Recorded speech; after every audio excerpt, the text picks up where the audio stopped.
77வது குடியரசு தின விழாவை சிறப்பிக்க இங்கு திரளாக கூடியுள்ள பேராசிரியர்கள், முதல்வர்கள், அதிகாரிகள் மற்றும் அத்துணை ஆசிரியர் பெருமக்கள், மாணவ மாணவிகள் அத்தனை பேரையும் வரவேற்பதில் நான் மகிழ்ச்சி அடைகிறேன்.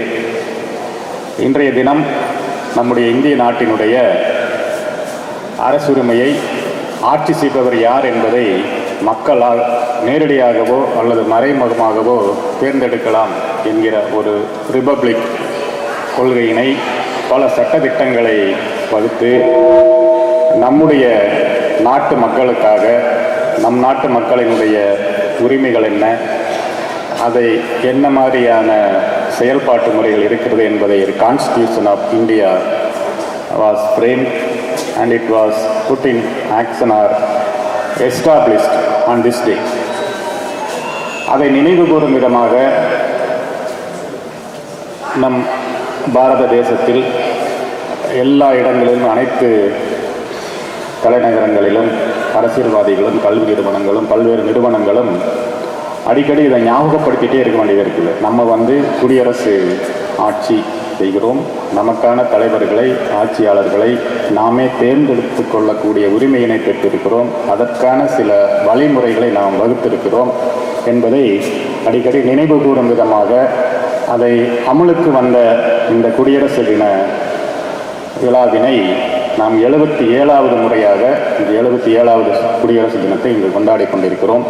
இந்த விழாவினை மிகச்சிறப்பாக ஏற்பாடு செய்துள்ள நம்முடைய நிறுவனத்திற்கு ஒருங்கிணைப்பாளர்களுக்கும், இங்கு திரளாக கலந்துள்ள அத்துணை பெரியோர்களுக்கும் என்னுடைய வரவேற்பு தெரிவிப்பதோடு, இந்த விழாவினை தலைமையேற்று கொடியேற்றி வைத்திருக்கக்கூடிய நம்முடைய மரியாதைக்குரிய மூத்த முதல்வர், நிறுவன முதல்வர் டாக்டர் கருப்பணன் ஐயா அவர்களை வருகவன வரவேற்பதில் மகிழ்ச்சி அடைகிறேன்.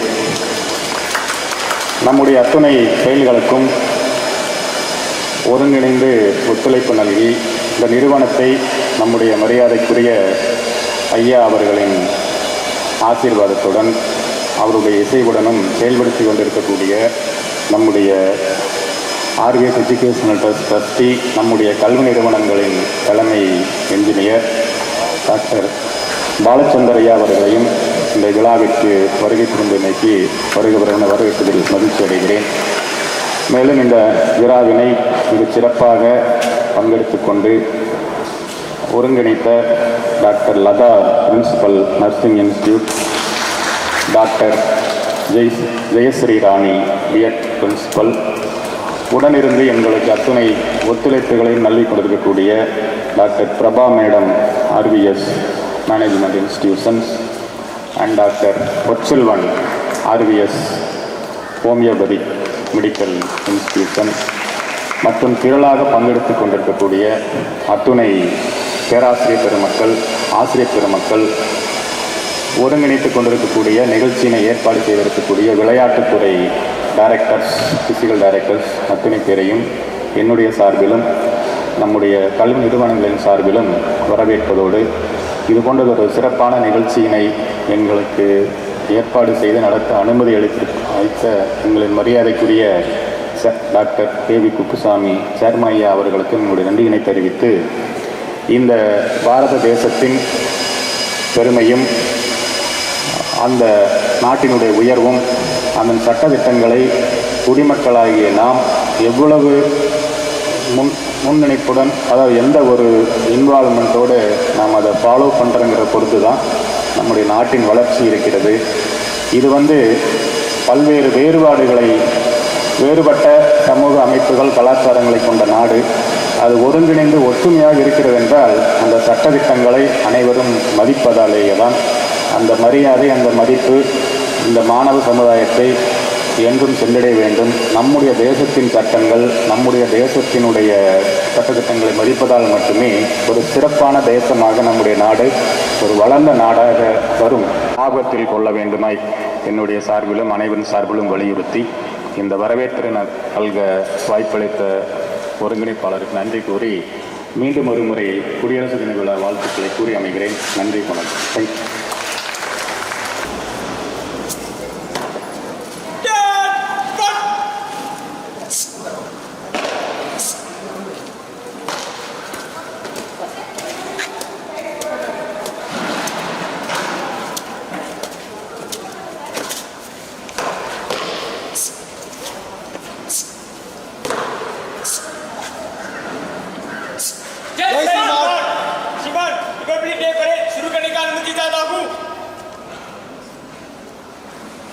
ஜெய் ஸ்ரீமான்.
ஆசிரியர் நண்பர்களுக்கும் எக்ஸிக்யூட்டிவ் ஆஃபீஸர்ஸ் அண்ட் இங்கே குழுமி இருக்கும் நமது நிறுவன சம்பந்தப்பட்ட எல்லோருக்கும் முதல் கண் வணக்கம்.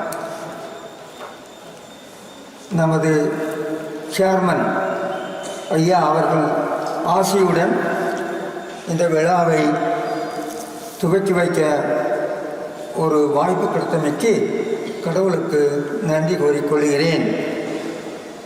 77வது குடியரசு தின விழா மாணவ செல்வங்கள் மாற்றி இருக்கிறவங்க எல்லாத்துக்கும் கேள்விப்பட்டிருப்பீங்க. முதல்ல நம்ம independence Gandhi, Nehruji, followed by Nehru, இந்த மாதிரி பெரிய தலைவர்கள் நமது நாட்டை வளப்படுத்தினார்கள். அதன் பின் நம் குடியரசு தினம் என்று ஒன்று உருவாக்கப்பட்டு குடியரசு தினம் என்ற ஒரு விழாவை நாம் கொண்டாடி வருகிறோம். 77வது குடியரசு தின விழா. நாம் நினைவுகூர்வதெல்லாம் இந்தியா அட் லார்ஜ், இந்தியா மொத்தமாகவும் வளம் பெற வேண்டும். ஏன்னா இப்போ பார்த்தீங்கன்னா artificial intelligence, other computer related courses and all other fields, general science and engineering எல்லாம் வளர்ந்து வரக்கூடிய ஒரு நிலைமை ஏற்பட்டிருக்குது. அதையே ஒரு நல்ல முறையில் எல்லோரும் பயன்படுத்தி கொள்ள வேண்டும். இந்த இந்தியா முழுக்கத்துக்கும் பார்த்தோமானால் நமது நிலைமை தற்போது வளர்ச்சி அடைந்து வருகிறது என்று ஒத்துக்கொள்கிறோம். இருந்தாலும் இந்த வளர்ச்சி ஒரு அளவுக்கு இப்போது இருக்கக்கூடிய நிலையில் computer, artificial intelligence, science and technology வரக்கூடிய வளர்ந்து வரும் நிலையில் நாம் இன்னும் அதிகமான ஒரு முயற்சி எடுத்துக்கொள்ள வேண்டும். அந்த முயற்சி எடுத்தால் இந்தியா அட்லார்ஜ் வளரும், ஒரு வல்லமை மிக்க நாடாக வளரும். எதெடுத்தாலும் யூஎஸ்ஏ, ரஷ்யா, யூரோப்பியன் யூனியன் இந்த மாதிரி கம்பேர் பண்ணி தான் நாம் ஒரு வளர்ச்சியை பற்றி பேசுகிற மொழிய நாம இந்தியா என்ற ஒரு நாடு வளர வேண்டும். அது அல்லாது தமிழ்நாடு வளர வேண்டும். ஆனால் ஒரு நான் பேப்பரில் ஒன்று படிச்சுட்டு வந்தேன். இப்போ all over India unfortunately Tamil Nadu தான் இந்த அரசியல் கட்சிங்க அதிகமாகும். இது நம்மளுக்கு வேண்டாம். அரசியல் விட்டுட்டு இந்தியா அட்லார்ஜ், தமிழ்நாடு இன் பர்டிகுலர் எப்படி வளர வேண்டும், இந்த சூழ்நிலை எப்படி நம்மளுக்கு உபயோகமாக மாற்றிக்கொள்ள வேண்டும். ஏன்னா என் மாணவ செல்வங்கள் நீங்கள் எல்லாம் பார்த்துருப்பீங்க. இது ஒரு வளர்ந்து வரும் நாடு என்று எப்போதும் சொல்லிக் கொண்டிருக்கிறோம். அப்போ எப்போ தான் வளர்ந்து வர முடியும் அப்படிங்கிற ஒரு நிலைமை மாற வேண்டும், வளர வேண்டும். Tamil Nadu and India at large பாக்கி இந்த உலகத்தில் இருக்கக்கூடிய மற்ற நாடுகளுக்கு உதாரணமாக திகழணும். யூஎஸ் எடுத்துட்டால் அவர் டேரிஃப் போடுறாரு, ரஷ்யா எடுத்துட்டால் ஆயில் வாங்கலாமாங்கிற பிரச்சனை வருது. இந்த மாதிரி யூரோப்பியன் கண்ட்ரியில் எந்த இடத்துல எடுத்துட்டாலும் நம்மளுக்கு ஒரு பெரிய பிரச்சனை மாதிரி ஏதோ ஒன்று வந்துடுது. அதெல்லாம் அல்லாமல் நம்ம தனிப்பட்ட முறையில் இந்தியா வளரணும். அதுக்கு குறிப்பாக அரசியல்வாதிகள் முன்னால் நிற்கணும்.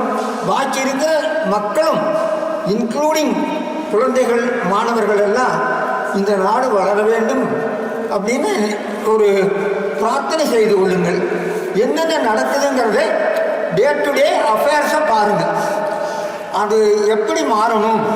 இந்த அரசியல் கட்சியெல்லாம் நம்மளுக்கு வேண்டாம். Tamil Nadu at large, India at large and Tamil Nadu in particular வளர வேண்டுமானால் மாணவ செல்வங்கள் மற்றும் இருக்கக்கூடிய மக்கள் எல்லோரும் சேர்ந்து ஒற்றுமையாக இருந்து இந்த India and Tamil Nadu in particular, India at large and Tamil Nadu in particular வளர்ந்து உலக நாடுகளுக்கு ஒரு முன்னுதாரணமாக இருந்து ஒரு செல்ஃப் சஃபிஷியன்சி, தன்னிறைவு பெற்ற ஒரு இந்தியாவாகவும் தமிழ்நாடும் நல்லா வளர வேண்டும்னு எல்லாம் வல்ல இறைவனை பிரார்த்தித்துக் கொள்கிறேன். வணக்கம்.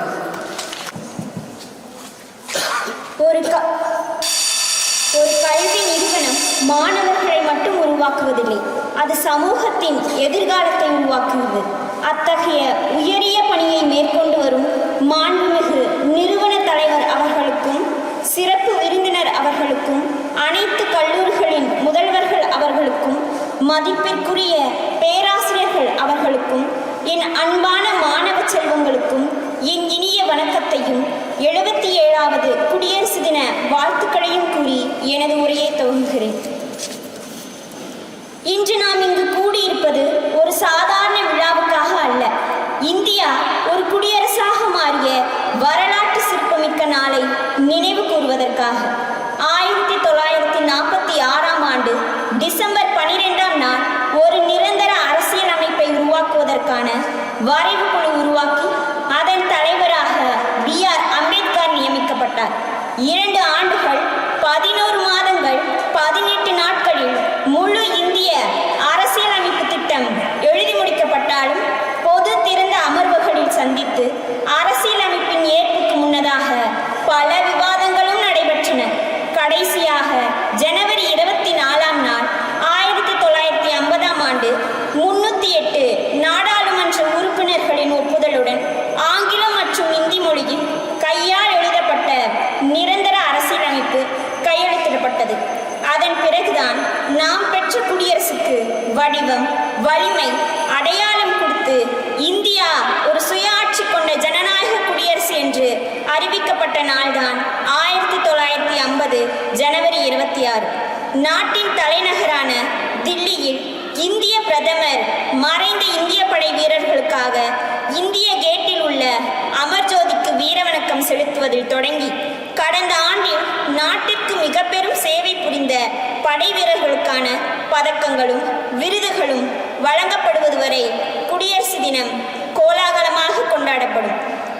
அது மட்டுமா, சீனா, இந்தோனேஷியா, பூட்டான், சோவியத் ஒன்றியம், மியான்மர் போன்ற நாடுகளில் இருந்து ஜனாதிபதி, பிரதமர், ஆளுநர் போன்றவர்களையும் சிறப்பு விருந்தினர்களாக அழைக்கப்படுகின்றனர். இவையெல்லாம் ஒரு புறம் இருந்தாலும் குடியரசு தினத்தின் தாத்பரியத்தையும் தத்துவத்தையும் பற்றி அறிவீர்களா?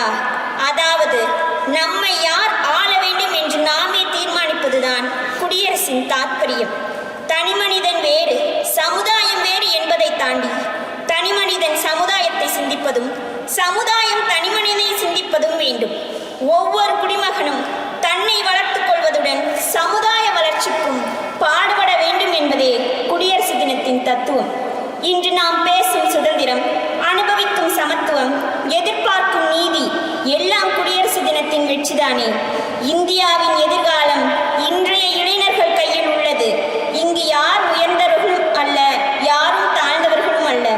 சாதி, மதம், மொழி என்ற சுவர்களை தாண்டி நாம் இந்தியர்கள் என்று சிந்தித்து ஒருங்கிணைந்த இந்தியாவை உருவாக்குவதே அம்பேத்கரின் கனவு.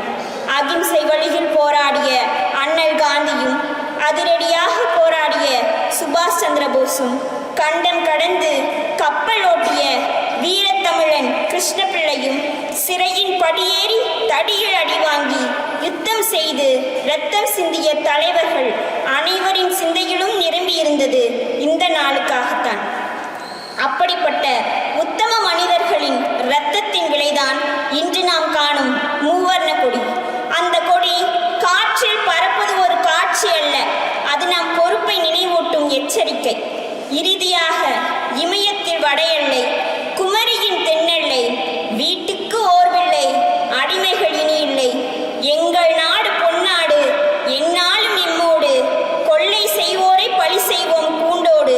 பகைவரை விடமாட்டோம், வளைதனில் விழமாட்டோம். உரிமையை தரமாட்டோம், விடுதலை விதை போட்டோம் என்று கண்ணதாசனின் வரிகளை கூறி, நாம் இந்தியாவில் பிறந்தது ஒரு பெருமை, ஆனால் இந்தியாவிற்கு பெருமை சேர்ப்பது நம் கடமை. இந்த நாடு நம்மை நம்புகிறது, இந்த கொடி நம்மை பார்த்து கொண்டிருக்கிறது, வரலாறு நம் செயல்களை எழுத தயாராக இருக்கிறது என்பதையும் கூறி விடைபெறுகிறேன். நன்றி. Tricolor flutters not only in the wind but also in our hearts, reminding us of the responsibilities we hold as citizens of this great republic. A warm and good morning to our respected Dr. Karupannan, Senior Principal of Engineering College, Mr. Balachandran, Trustee, Dr. Shankaran Narayanan, Advisor, all other principals of RBS Group of Institutions, faculty members and dear students. On the special day of Republic Day, let us remember the inspiring word of Dr. B.R. Ambedkar, "We are Indians, firstly and lastly." This day reminds us of the importance of our democracy and our role in making our nation stronger. I feel honored to propose a vote of thanks on this special day. First, my heartfelt thanks to our beloved chairman, Vijayashree Dr. K.V. Kuppusamy Ayya, who continuously guides and inspires us to explore new ways to improve and excel. I extend my sincere gratitude to our senior principal, Dr. Karupannan, and Mr. Balachandran, Trustee, and Dr. Shankaran Narayanan, Advisor, for being with us today. Your presence truly motivated us. Thank you, sir. I would also like to thank our Executive Director, CFO, CEO Ramesh sir for the constant support in making this celebration a grand success. A special thanks to all the principals of RBS Group of Institutions for the strenuous effort in making the celebration a resounding success. A bunch of thanks to our faculty members and coordinators who guided the students in showcasing their inner talents. My heartfelt thanks to Madam Stella, Chief Warden, for a significant role who worked behind the scene to make this celebration possible. Teamwork makes every event possible, and today's success is because of the effort of our physical education team, Dr. A. Ramesh, Dr. V. Ponnashankar, and Mr. Karthikeyan, along with the technical stage setup and housekeeping teams. Lastly, a big round of applause to our talented students who made today special with an amazing performance. Your hard work and dedication truly shone brighter. Once again, I thank everyone. I also thank the NCC Parade for the wonderful performance. Once again, I thank everyone for making this Republic Day celebration a grand success. Let's continue to work together and make our country proud. Thank you. Thank you.